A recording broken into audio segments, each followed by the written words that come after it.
कहते हैं कुछ पाने के लिए कुछ खोना पड़ता है। तो स्टूडेंट, आज मैं आपके सामने लेकर के आया हूं 21 डेज का एक मास्टर प्लान कम जादू, जो आपके एग्जाम्स में ना केवल 10 से 20% बढ़ाएगा, जबकि आपको एक कॉन्फिडेंस से भी ये भर देगा।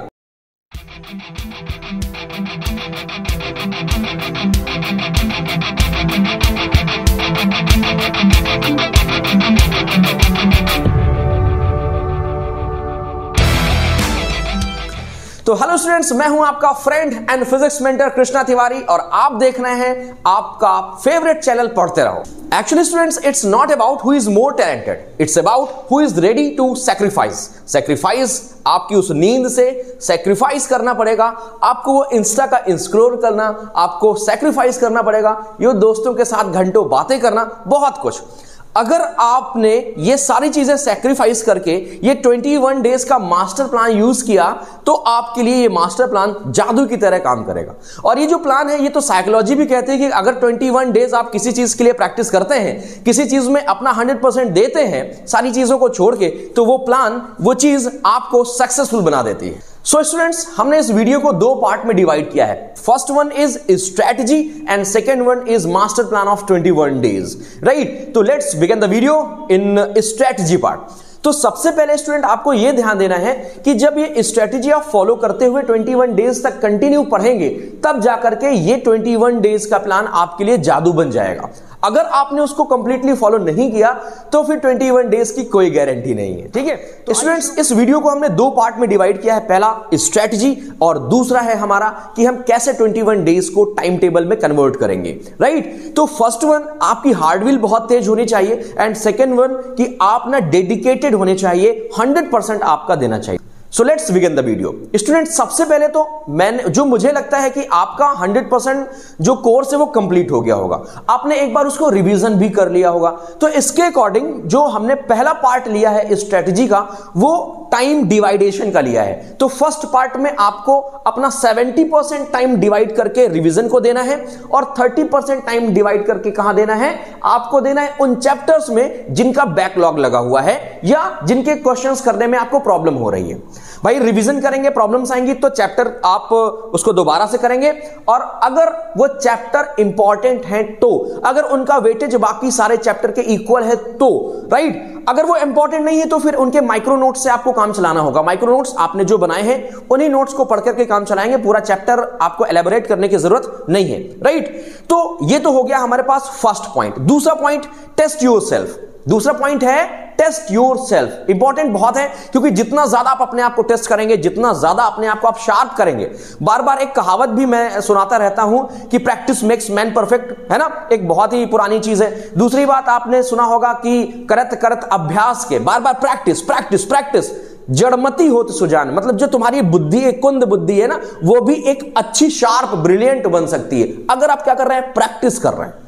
ठीक है, बात समझ में आ रही है कि नहीं आ रही। So test yourself, how to represent yourself, ये इस पे आपको फोकस करना है कि कैसे कॉपी आपको लिखनी है, ठीक है। थर्ड पॉइंट क्या है? थर्ड पॉइंट है, आपको सबसे पहले रिवीजन में वो आइटम रिवाइज करने हैं जो आपके टीचर्स ने आपको बता रखा है, चाहे वो ट्यूशन टीचर हो, चाहे कोचिंग टीचर हो, या कोई ऑनलाइन एडुकेटर जिसको आप फॉलो करते हैं। आप उनकी बात सबसे पहले सुनेंगे। वो कहते हैं कि ये टॉपिक इंपॉर्टेंट है, ये क्वेश्चन इंपॉर्टेंट है, तो सबसे पहले आप उनको रिवाइज करेंगे। बात समझ में आ रही है कि नहीं? एक और चीज जो हमारी नेक्स्ट पॉइंट है, फोर्थ पॉइंट में बताने जा रहा हूं। इस पॉइंट में क्या है, आपको एक सैंपल पेपर या किसी एक टीचर जो भी क्वेश्चंस आपको इंपॉर्टेंट बता रहे हैं, जो भी आपने एक रिवीजन का माध्यम बनाया है, उसी पे फोकस्ड रहना है। आज हमने लगाया ABCD सैंपल पेपर, किसी दोस्त ने कहा यार वो बहुत अच्छा है, हमने लगाया दूसरा XYZ लगा लिया। इससे ना आप ना केवल डिमोटिवेट होंगे और कहीं ना कहीं आपका मन भटकता रह जाएगा। तो ये बिल्कुल ना करें, जो आप एक चूज करें उसी के साथ अंत तक जाएं। एंड फिफ्थ पॉइंट इज कि अगर आपको बैकलॉग लगा है, अगर आपके ऐसे चैप्टर्स छूटे हैं जिनकी वजह से आपको अपने आगे आने वाले चैप्टर्स में प्रॉब्लम फेस करनी पड़ेगी, तो उनके लिए एक कोई परफेक्ट टाइम एलोकेट करें, ताकि आप उनकी प्रॉब्लम्स को डिफाइन करके सॉर्ट आउट कर सकें और अपने आगे वाले चैप्टर्स में जंप कर सकें, राइट। तो ये 5 की पॉइंट्स थे जो हमारी स्ट्रेटजी के बेस थे, और इस बेस का कंक्लूजन है कि आपको मोस्टली अपना 70% टाइम रिवीजन में देना है, बाकी का 30% बैकलॉग। और ये बैकलॉग लास्ट के लिए नहीं छोड़ना कि हम लास्ट में कर लेंगे, ना ना ना, सब पहले निपटाओ, बाद में कुछ नहीं हो पाता, राइट। चलिए अब हम बात करते हैं वीडियो के दूसरे पार्ट के कि 21 डेज का हमारा टाइम टेबल कैसा होना चाहिए। तो टाइम टेबल में क्या करना है, सबसे पहले हमने क्या करेंगे, हम अपने सब्जेक्ट को डिवाइड कर लेंगे। हमारे पास जो सब्जेक्ट है, सब्जेक्ट कितने हैं आपके पास, सब्जेक्ट 5 है या 6 हैं, तो 1 2 3 4 5 सब्जेक्ट में हमने डिवाइड कर लिया। अब देखना है इन 5 सब्जेक्ट में या 6 सब्जेक्ट में, मैं लेट कर लेता हूं, चलो 6 सब्जेक्ट हैं किसी के, तो अब इनमें से कौन से वो सब्जेक्ट हैं जो आपको प्रॉब्लम करते हैं। जैसे मैथ्स बहुत बच्चों को प्रॉब्लम करती है, बहुत बच्चों को केमिस्ट्री प्रॉब्लम करती है, मीन साइंस प्रॉब्लम करती है, राइट, किसी को एसएसटी नहीं तैयार होती है। तो आप वो सब्जेक्ट क्या करो, बाइफरकेट करो। हमने बाइफरकेट कर लिया कि सब्जेक्ट 1, सब्जेक्ट 2, सब्जेक्ट 3, ठीक है। पीसीएम या पीसीबी या फिर 10th वाले बच्चे हैं तो मैथ, साइंस और एक और सब्जेक्ट लेकर के चलेंगे जो स्कोरिंग होगा आपके लिए, ठीक है। तो इन हम लोग को 21 डेज में क्या करना है, 21 डेज में 7 डेज देना है हमें इन सब्जेक्ट्स में। और इन 7 डेज का मतलब ये नहीं कि सुबह से शाम तक एक ही सब्जेक्ट पढ़ते रहो, नहीं नहीं नहीं, इसमें क्या होगा, फिर आपका मूड ना स्विंग करेगा। तो आप क्या करेंगे, आप सबसे पहले यूटिलाइज करें, आप साइंस के साथ जाएं, आप केमिस्ट्री कर रहे हैं, बायो कर रहे हैं या फिजिक्स कर रहे हैं तो साइंस के साथ जाएं, ठीक है, एक तरफ से करें एनसीईआरटी के अकॉर्डिंग।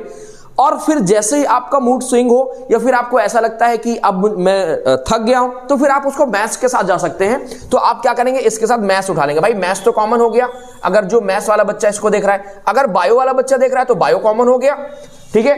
तो फर्स्ट हाफ में क्या करेंगे, हम साइंस वाला सब्जेक्ट कवर करेंगे, ठीक है। सेकेंड हाफ में हम दूसरा सब्जेक्ट अपना कवर करेंगे जो हमने सेकेंड नंबर पे लिया है, ठीक है। बात समझ में आ रही कि नहीं आ रही। और ये प्रोसेस हम लोग कितने दिन करेंगे, 7 डेज करेंगे। 7 डेज जब आप करेंगे तो आप ये देख पाएंगे कि जो हमने ये 3 सब्जेक्ट लिए थे ये हमने कंप्लीटली कवर कर लिए। क्या कर लिए, कवर कर लिए। अगर 21 डेज बाद आपके एग्जाम शुरू हैं तो फिर इसके साथ साथ आपको एक टाइम देना पड़ेगा सैटरडे या संडेज में अपने आप को टेस्ट करने के लिए। उस दिन पूरा रिवीजन खत्म, उस दिन सिर्फ आपको क्या करना है, सैंपल पेपर लगाना है, उसमें जो क्वेश्चंस फंस रहे हैं वो टीचर्स की हेल्प से क्लियर करने हैं।